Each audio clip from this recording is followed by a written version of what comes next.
Mga ka-shooter, huhutrak to. Yan o.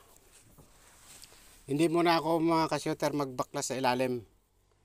Step by step muna ako. Para hindi tayo puro baklas. Dito muna ako. Ang trouble kasi nito mga ka-shooter ay maxi. Walang hangin ang maxi. Ngayon ito ang switch. Yan. Switch na maxi. Yan. Yan ang maxi yan.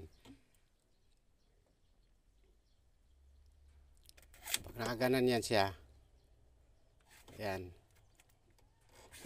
puno ang hangin ganon. Pag itulak mo yan, yan, lalabas ang hangin. Ngayon ang ka-shooter, buksan ko muna tong supply dalawa.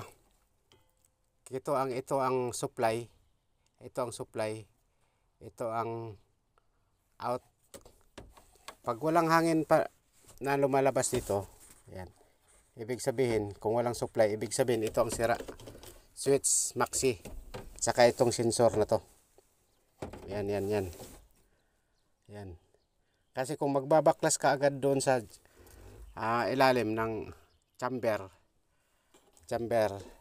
hindi naman sigurado tayo kung may punit doon na diaphragm.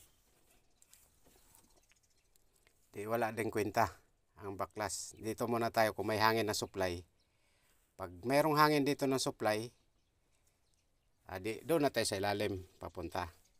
Ibig sabihin nandun ang diferensya. Pero pag dito ang walang hangin dito ng supply, ito nang papalitan. You understand mga ka-shooter? Yan lang muna, step by step muna.